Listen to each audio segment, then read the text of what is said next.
Okay.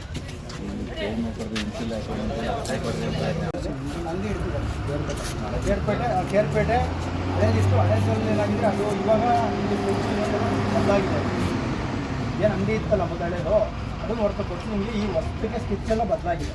ಅದು ಕೂಡ ಹಳೆ ಜಾಗದಲ್ಲಿ ಇಟ್ಕೊಂಡು ಸಾರ್ವಜನಿಕರಿಗೆ ತುಂಬ ತೊಂದರೆ ಕೊಡೋದು. ಇಲ್ಲಿ ಇಡಬೇಕು ಅವರು ಅಂಗಡಿ ತಗೊಂಡು ಇಲ್ಲಿ ಇಡ್ತಾರೆ, ಇಲ್ಲಿ ಇಡ್ತಾವ್ರೆ, ಇಲ್ಲಿ ಇಡ್ಬೇಕಾಯ್ತು, ಇಲ್ಲಿ ಇಡ್ತಾವ್ರೆ. ಅದನ್ನು ಸ್ಕೆಚ್ ಮಾಡಿ ಬೇರೆ ಇಲ್ಲೇ ಬರಬೇಕದು. ಈ ಪ್ಲೇಸಲ್ಲಿ ಬರಬೇಕಲ್ಲ ಸರ್, ಇಲ್ಲಿ ಸಾರ್ವಜನಿಕರು ಎಲ್ಲ ಹಳೇದು ಅಲ್ಲೇ ಇದೆ ಅಂತ ಹೇಳ್ತಾ ಇದ್ದೀರಿ. ಓಕೆ, ಅದು ಹಳೇದಕ್ಕೆ ಈಗ ಕೊಟ್ಟರೆ ಪರ್ಮಿಷನ್ ಕೊಡೋದು ಇಲ್ಲಿ ನೋಡಿ. ಇಲ್ಲಿ 3ನೇ ತಾರೀಕು 1ನೇ ತಿಂಗಳು 2026. ಈ 26ರಲ್ಲಿ ಏನು ಟೆಂಡರ್ ಆಗಿದೆ, ಆ ಟೆಂಡರ್ ಆಗಿರೋದು ಮಾರ್ಕ್ ಲೊಕೇಶನ್ ಬಂದ್ಬಿಟ್ಟು ಇಲ್ಲಿ ಕೊಟ್ಟಿದ್ದಾರೆ. ಈ ನಿಮ್ಮ TC ಆಫೀಸ್ ಇದೆಯಲ್ಲ, ಅಲ್ಲಿ ಎಂಟ್ರೆನ್ಸ್ ಇದೆಯಲ್ಲ, ಅಲ್ಲಿ ಕೊಟ್ಟಿದ್ದಾರೆ ಸೆಂಟ್ರಿಗೆ. ನಾವು ಸೆಂಟ್ರಲ್ಲಿ ಎಲ್ಲರೂ ಇಟ್ಕೊಳ್ಳಿ, ಜನ ಏನೋ ಓಡಾಡೋದು ಏನೋ ಇದು ಮಾಡೋಲ್ಲ. ಈ ಜಾಗದಲ್ಲಿ ಜನ ಎಲ್ಲ ಕೂತ್ಕೊಳ್ಳೋಕ್ಕೆ ಬಸ್ ಎಲ್ಲ ಮರೆ ಆಗುತ್ತೆ. ಈ ಜಾಗ ತುಂಬ ಮರೆ ಆಗುತ್ತೆ, ಕೂತ್ಕೊಳ್ಳೋಕ್ಕೂ ಜಾಗನೂ ಇಲ್ಲ ಅಲ್ಲಿ. ನಿಮ್ಮಲ್ಲಿ ಕಾಮನಾಗಿ ಕೂತ್ಕೊಳ್ಳೋಕ್ಕೂ ಆಗ್ತಾ ಇಲ್ಲ. ಈ ಆ ಪೆಟ್ಟಿಗೆ ತೆರಗೊಳಿಸಿ ನೀವು ಅಲ್ಲಿ ಕೂತ್ಕೊಳ್ಳೋಕೆ ಏನು ಜನಕ್ಕೆ ಏನು ಮಾಡಿಕೊಟ್ಟಿದ್ದೀವಿ ಮೊದಲು ಅದೇ ಥರ ಮಾಡಿಕೊಡಿ. ಈ ಹಿಂದಕ್ಕೆ ಅವ್ರಿಗೆ ತೊಂದರೆ ಮಾಡೋದು ಬೇಡ, ವ್ಯಾಪಾರ ಮಾಡೋರಿಗೆ ಹಿಂದಕ್ಕೆ ಇಟ್ಕೊಡಿ. ಅದೇ ಜನ ಹೋಗಿ ಹಿಂದೆ ಹೋಗಿ ವ್ಯಾಪಾರ ಮಾಡ್ತಾರೆ. ಅನುಮತಿ ಆಗಿದೆ ನೋಡಿ, ಅನುಮತಿ ಆಗಿದೆ, ಅನುಮತಿ ಎಲ್ಲ ಆಗಿದೆ, ಸ್ಕೆಚ್ ಎಲ್ಲ ಆಗಿದೆ. ಜಾಸ್ತಿ ನಾವು ಸಾರ್ವಜನಿಕ ಮೇರೆಗೆ ಬಂದಿರೋದು. ಸಾರ್ವಜನಿಕರು ನಮ್ಗೊಂದು ಅರ್ಜಿ ಕೊಟ್ಟಾರೆ ರಕ್ಷಣೆಗೆ ಬಂದಿದ್ದೀವಿ. ಅದರಿಂದ ನಿಮ್ಗೆ ಈಗ ಒಳ್ಳೇದಲ್ವ ಇದು? ಸಾರ್ವಜನಿಕರಿಗೆ ಒಳ್ಳೇದಾಯ್ತದೆ. ಹೇಳಪ್ಪ. ಓಡಿಸ್ತಾರೆ, ವ್ಯಾಪಾರ ಆಗ್ಬೇಕು ಅವ್ರಿಗೆ. ಏನಿದೆ ಸ್ಕೆಚ್ ಇರೋದು ಅಲ್ಲಿ ಅವ್ರು ಅಲ್ಲಿ ಮಾಡ್ಕೋಬೇಕು. ಯಾಕಂದ್ರೆ ಅಲ್ಲಿರ್ಬೇಕು, ಇಲ್ಲಿ ಬರೋಂಗಿಲ್ಲ. ಇಲ್ಲಿ ಓಡಾಡೋಕ್ಕೆ ತೊಂದರೆ ಕೊಡ್ತಾರೆ. ಅಲ್ಲಿ ಏನಾರು ಕುತ್ಕೊಂಡ್ರೆ ಸಾರ್ವಜನಿಕರು ಓಡಿಸ್ತಾರೆ. ನಮ್ಗೆ ವ್ಯಾಪಾರ ಮಾಡಲೇಬೇಕು, ನಾವು ವ್ಯಾಪಾರ ಬಾಡಿಗೆ ಕಟ್ಟಲ್ವಾ ಅಂತಾರೆ. ಪ್ರತಿಯೊಂದು ಹೇಳ್ತಾರೆ ಅವರು. ಈಗ ಇವಾಗಲೇ ಎಷ್ಟಿದ್ರೆ ಇದಕ್ಕೆ ಹಾಕಿದ್ರೆ ಸರಿಯಾಗುತ್ತೆ.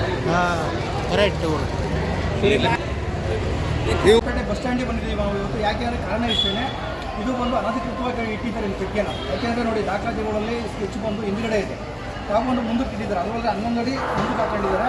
ಅದಕ್ಕೋಸ್ಕರ ನಾವು ಇವಾಗ ಅಧಿಕಾರಿಗಳನ್ನ ಭೇಟಿ ಮಾಡಕ್ಕೆ ಹೋಗ್ತೀವಿ. ಇಲ್ಲಿ ಮೇಲದಲ್ಲಿಲ್ಲ, ಇಲ್ಲದೇ ಇರೋ ಕಾರಣ ನಾವು ಮತ್ತೊಮ್ಮೆ ಅಲ್ಲಿ ಹೋಗಿ ಮನವಿ ಪತ್ರ ಕೊಡ್ತಾ ಇದ್ದೀವಿ. ಇನ್ನು ಸಾರ್ವಜನಿಕರಿಗೆ ನೋಡಿ, ಜಾಗದಲ್ಲೂ ಕೂಡ ಓಡಾಡೋ ಜಾಗ ಇಲ್ಲ, ಸಾರ್ವಜನಿಕರು ಓಡಾಡೋ ಜಾಗ ಇಲ್ಲ. ಕುತ್ಕೊಳ್ಳೋ ಜಾಗನ ಕಿತ್ತಾಕಿಲ್ಲಿ ಇಲ್ಲಿ ಪರ್ಮಿಷನ್ ಕೊಟ್ಟಿದ್ದಾರೆ. ಪರ್ಮಿಷನ್ ಅಂದರೆ ಇದು ಅಧಿಕೃತವಾಗಿ ದಾಖಲಾತಿನೂ ಇಲ್ಲ. ಇದು ಇರೋದು ಬಂದು ಸುಮ್ಮನೆ ಮೌಖಿಕವಾಗಿ ಇಟ್ಕೊಂಡಿದ್ದಾರೆ.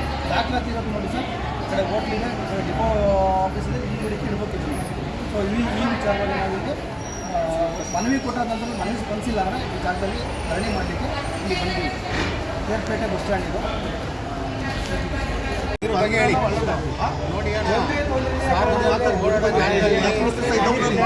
ನಾವು ಗಾಡಿಗಳು ಬಂದೈತೆ ಬಂದು ಬೋರ್ಡ್ ನೋಡೋಕ್ಕೂ ಗೊತ್ತಾಗಲ್ಲ. ಆಮೇಲೆ ಸಾಲದಕ್ಕೆ ಇಲ್ಲಿ ಕುತ್ಕೊಳಕ್ಕೆ ಜಾಗನೂ ಇಲ್ಲ.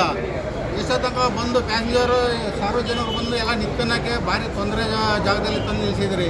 ದಯವಿಟ್ಟು ಹೇಳ್ತಾರೆ, ಇದು ಫಸ್ಟು ತೆಗಿಸಿ. ಸಾರ್ವಜನಿಕರಿಗೆ ಸಿಕ್ಕಾಪಟ್ಟೆ ತೊಂದರೆ ಆಯ್ತದೆ. ಇದು ತೆಗಿಸಿರೋ ಒಳ್ಳೇದಾಯ್ತದೆ ಎಲ್ಲರಿಗೂ. ಅಣ್ಣ, ಮುಂದೆಗಡೆ ಇಲ್ಲಿ ನಿಂತ್ಕೊಂಡ್ರೆ ಅಂಗಡಿ ವ್ಯಾಪಾರ ಆಗೋದಿಲ್ಲ, ಏನಿಲ್ಲ. ಹೊರಗಡೆ ನಿಂತ್ಕೊಳ್ಳಿ ಅಂತ ಇದು ಮಾಡ್ತಾರೆ. ಇಲ್ಲಿ ಬಸ್ ಸ್ಟಾಪ್ ಬಿಟ್ಟು ಎಲ್ಲ ನಿಂತ್ಕೊಳ್ಳೋಕೆ ಜಾಗ ಇರೋಕ್ಕಿಲ್ಲ, ಏನಿಲ್ಲ. ಇಲ್ಲಿ ಅಂಗಡಿ ಮಾಡಿರೋದು ಎಲ್ಲರಿಗೂ ತೊಂದರೆನೇ. ಇದು ಎತ್ತಿಸಿದ್ರು ಒಳ್ಳೇದೇ, ಯಾಕಂದ್ರೆ ಸಾರ್ವಜನಿಕರಿಗೆಲ್ಲ ಒಳ್ಳೇದೇ. ಅದು ಹೌದು.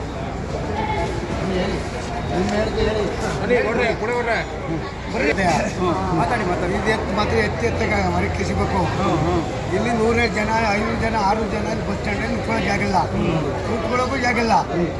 ನಾವು ನಿಂತ್ಕೊಂಡ್ರೆ ಹೋಗೇ ವ್ಯಾಪಾರ ಇಲ್ಲ, ಇಲ್ಲೇ ಸೆಳೆತರಿಗೆ ಬಂದೀವಿ ಅಂತಾರೆ.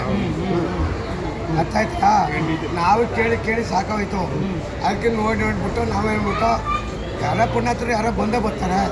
ಆಲಸ್ಯಕ್ಕೆ ಮಾಡಿದ್ರು ಕಷ್ಟ ಸುಖಕ್ಕೆ ಅವತ್ತು ನಾವೇ ಮಾತಾಡೋಕೆ